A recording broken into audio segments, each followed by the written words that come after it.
ईद वाला व्लॉग जिस मातम से शुरू हुआ था, यानी कि जिस तरह से फ़नी ने उसकी ओपनिंग करी थी, बिल्कुल फेस पे हंसी नहीं और बिल्कुल ऐसा चेहरा जैसे कि बड़ी प्रॉब्लम में हो और ज़बरदस्ती बोल रहा हो। और जब व्लॉग की महारानी आई तो वो भी इसी तरीके से आई, ना कपड़े चेंज और उसका फेस भी ऐसे ही जैसे अभी रो देगी। तो इसी तरीके से व्लॉग की जो है एंडिंग भी उसी तरीके से की गई, यानी रोने से शुरू हुआ था और रोने पे ख़त्म हुआ था। पर ये लास्ट का जो रोना था ना, ये थोड़ा सा डिफरेंट था, ये शुरुआत वाले रोने की तरह नहीं था। जितनी इसकी ट्रोलिंग हो रही है और जितना डिफरेंट ये एक्टिविटी करती है, वो चाहे पॉडकास्ट वाली हो या उसकी माँ का रिवील करना हो छोटी बच्ची के बारे में, या फिर से यस वाला चैलेंज करना हो, या तरबूज की जो प्रतियोगिता करवाई थी, इसने कंपटीशन करवाया था वो, मतलब जितने भी ये कोशिश कर रही है उसके ऊपर ज़बरदस्त तरीके से ट्रोलिंग हो रही है और लगातार इसको ट्रोलिंग होती चली जा रही है। तो अब ये क्या करती है, हर बार क्या करती है कि सीधे सीधे उसको फ़नी को सामने ले आती है और फ़नी इसकी तरफ से एडवोकेसी करता है और बताता है कि भाई क्या सही है, वो अम्मी पापा के पास में क्यों नहीं है और हम लोग ऐसे ही खुश हैं, वो लोग भी खुश हैं, और जो भी प्रॉब्लम्स होती है उनके ऊपर अपना पक्ष के रखता है। और ये कहता है कि भाई आप इसको मत कहो, इस तरह से मत कहो, हमको ऐसा लगता है कि हम सब ठीक कर रहे हैं और जो लोग हमसे जलते हैं, जो लोग बुरे हैं, बस सिर्फ वही ऐसा कहते हैं, आप लोग हमारे हो, आप लोग इस तरह का मत सोचो, इस तरह से मत करो। तो ये सारी की सारी जो है लेकर आ जाता है फ़नी, और ये हमेशा जो है पीछे मुंह बनाकर इस तरीके से बैठ जाती है, ऐसे बच्चों की तरह से, जैसे आके कह रही हो ना, पापा पापा देखो इसने मुझे मारा। अब पापा डांट लगाने लग जाते हैं। कई बार जो है बड़ा भाई या कोई होता है तो उसको ज़ोर से डांट लगाते हैं, तुमने ऐसा किया, तुमने ऐसा क्यों किया, मतलब कई बार बनाने के लिए, कई बार झूठे के तरीके से वो डांट लगाने लग जाते हैं। तो ऐसा ही किस्सा ये करती है, जो भी कोई बात होती है आके उसको पीछे छुप जाती है और ख़ुद ऐसा मुँह बना लेगी, और फिर ये आएगा और ये आके वहाँ पर 4 बातें सुनाएगा, हम लोगों को सुनाएगा, कुछ व्यूवर्स को सुनाएगा। अरे भाई, ये व्यूवर्स भी तुम्हारे हैं और हम लोग भी तुम्हारे हैं, क्योंकि हम तुम्हें ये बताते हैं कि तुम्हें क्या नहीं करना चाहिए, और व्यूवर्स भी तुम्हें ये बताते हैं कि आप ऐसा मत करो। लेकिन आपको अगर वो बुरा लगता है तो ये कभी बंद होगा नहीं सिलसिला। और यही वजह है कि लगातार व्लॉग दर व्लॉग आप जो भी कुछ कर रहे हो, जो भी कुछ करके दिखा रहे हो अपनी तरफ से, उस सब का विरोध हो रहा है और बहुत तरीके से विरोध हो रहा है। और अगर यही रहा तो आपका डाउनफॉल शुरू हो चुका है और डाउनफॉल नीचे की तरफ ही चलता चला जाएगा। और यही वजह है कि उसको अंदर बहुत ज़्यादा एंजाइटी हो रही है इस बात की कि ये इस तरह की चीज़ें क्यों हो रही हैं लगातार और मेरे साथ क्यों हो रही हैं। उसी एंजाइटी में आप फिर दोबारा से इस वाले व्लॉग में, यानी कि आपने ईद वाले व्लॉग में भी, वो मतलब ईद का मौका है, आप शर्म तो करो यार, कुछ तो तसल्ली कर लो।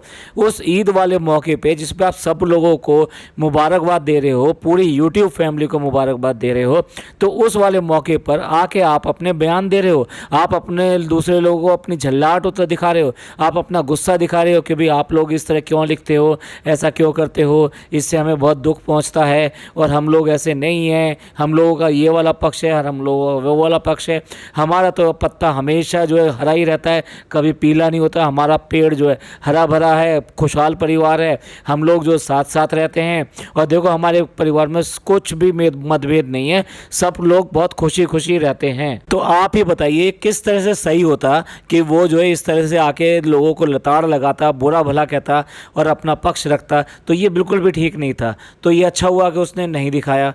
लेकिन फिर ये बात आती है कि उसने दिखाया क्यों, ये बात भी क्यों दिखाई कि फ़नी जो है लगातार लताड़ लगाने पे लगा हुआ है, समझाने पे लगा हुआ है, अपना पक्ष रखने पे लगा हुआ है, और वो जो है वहाँ पे पीछे से अपनी वॉइस ओवर के सहारे ये बताने की कोशिश कर रही है कि देखिए हम लोग ऐसे हैं नहीं। अब देखिए मैं उन शब्दों को बयान कर रहा हूँ जो वो कह रही है। वो ये कह रही है कि ईद का दिन जो ख़त्म हुआ और ईद के दिन कुछ ऐसी चीज़ें हुई जो नागवार गुजरी, जो अच्छी नहीं लगी, जिससे कि मेरा मन बहुत ज़्यादा ख़राब हुआ, और उन्हीं सब बातों को फ़नी जो है आप लोगों को समझाने पे लगा हुआ है।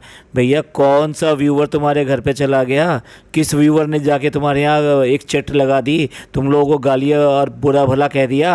अब जिस पर कि ये फ़नी जो समझाने के लिए आ गया, बताने के लिए आ गया, तुम्हारे व्लॉग में आए हुए कमेंट आप साफ साफ क्यों नहीं बोलती कि मेरी जो ये जो करतूतें हैं और जो मैं दिखाती हूँ वो लोग उसको बिल्कुल भी अच्छा नहीं पसंद कर रहे हैं, अच्छा नहीं समझ रहे हैं। तो अच्छा नहीं समझ रहे हो, पसंद नहीं कर रहे, तो भैया बदलो अपना तरीके, अपने आप को बदलने की कोशिश करो, लोगों को मत बदलो। लोग कभी बदलने वाले नहीं है, तुमको बदलना होगा।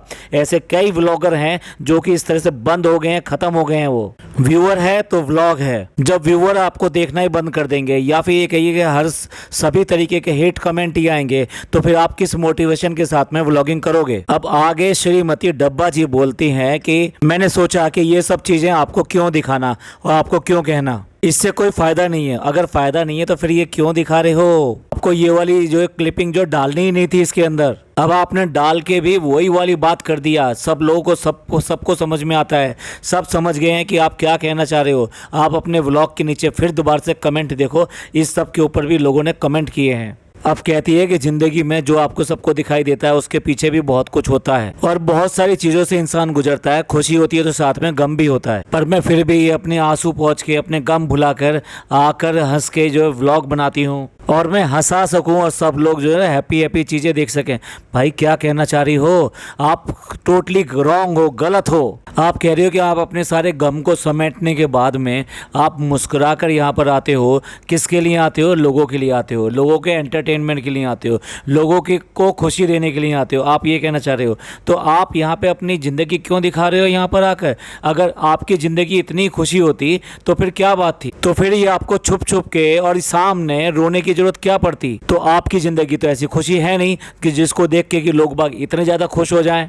ना ही कोई आप ऐसी चीज़ें करके दिखा रहे हो जो बहुत ज़्यादा एंटरटेनमेंट वाली हो, बल्कि उल्टा हो रहा है। आप ये समझ ही नहीं पा रहे हो कि आपके साथ क्या हो रहा है। आप जो इस तरह से बच्चे बने हो, 32 साल की उम्र में आके 34 साल की उम्र में हर चीज़ बिगाड़ के दिखाते हो, बच्चों का ऐसा मुंह बना के दिखाते हो, रो कर दिखाते हो, घबरा कर दिखाते हो, सब लोगों से अपने संबंध खराब कर रखे हैं, इतने एरोगेंट हो गए हो। तो ये सारी चीज़ें जो है ना, ये आपके खिलाफ में, ये आपकी दुश्मन है। आपको पता नहीं है कि आप कितना गलत कर रहे हो। आप ये सब करके और ज़्यादा अपने आप को खराब कर रहे हो। अपने असली रूप में आओ और जैसे हो वैसे दिखाओ।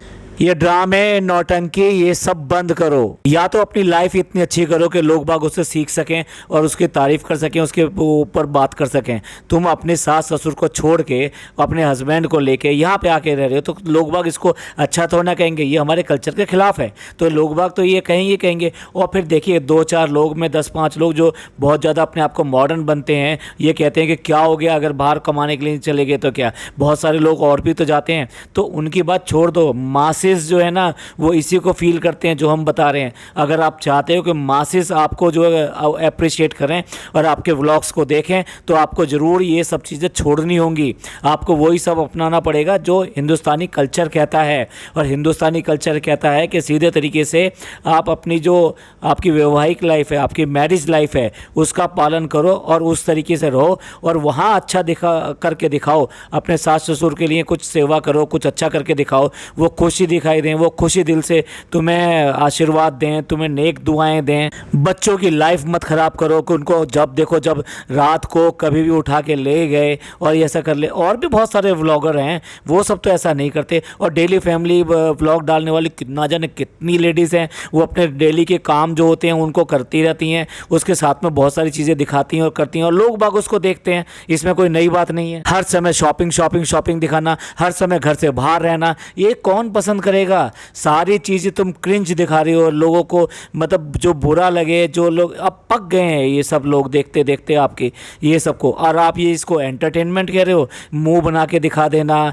बेबी वॉइस में बोलना और ये कहना कि मेरे को ये नहीं आता, मुझे अंडा तोड़नी नहीं आता। शर्म आनी चाहिए। 32 साल की उम्र में आके आप ये कह रहे हो मुझसे अंडा नहीं टूटता है। और ये तो कमाल का होता है कि जब आके ये कहती हो कि अगर फ़नी मेरी ज़िंदगी में नहीं होता तो क्या होता। तो ये बताओ 32 साल तक जिनकी उंगलियां पकड़ के आज तुम इतने बड़े हुए हो, आज उनकी उंगलियों में जो है घायल हो गई, वो उंगलियां वो ख़राब हो गई हैं, वो सड़ गई हैं। वो उनको उंगली क्या, आपने तो हाथ उठा के उनका फेंक दिया है। मतलब उन लोगों ने आपको कुछ नहीं करा, कुछ नहीं सिखाया और कुछ आपको प्यार नहीं किया, कुछ पैम्पर नहीं किया, आपका ध्यान नहीं रखा कुछ भी। आज फ़नी आ गया है तो भैया अब तुम्हारी ज़िंदगी आगे के लिए आसान हो गई है। इससे पहले कैसे होती थी तुम्हारी ज़िंदगी? अब तुम भी अगर मैडम की तरह अपने माँ बाप को ब्लैक पैच कहना चाहोगे, दूसरे शब्दों में उन्होंने पढ़े लिखे तरीके से कह दिया, तुम दूसरे शब्दों में ये कहना चाहोगे तो किसको बुरा नहीं लगेगा। तुम अपने पापा को पैसे दे के आते हो, अरे यार पापा को पैसे ऐसे नहीं दिए जाते, उनको पैसे देते हैं, बिल्कुल देते हैं, वो दिखाते नहीं हैं,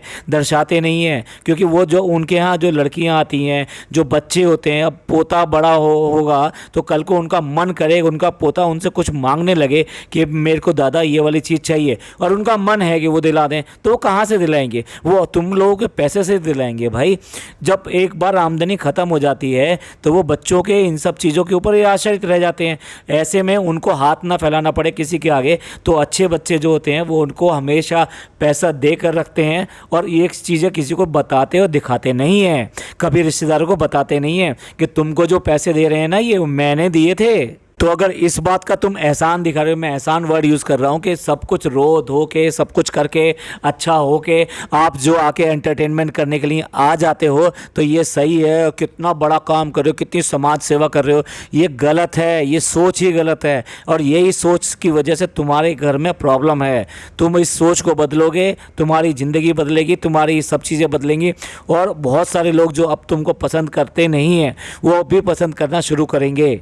अब आगे कह रही हैं श्रीमती जी, श्रीमती मैं बार बार कह रहा हूँ क्योंकि भैया अभी किसी शादी हो चुकी है, अब ये बच्ची नहीं है, बोल रही है कि इस वक्त मेरे साथ कुछ ऐसा हो रहा है जो मुझे अंदर से परेशान कर रहा है। भैया परेशान तो करेगा ही, जो ऐसा तुम करोगे, जैसे बीज बोओगे वैसे जो काटोगे।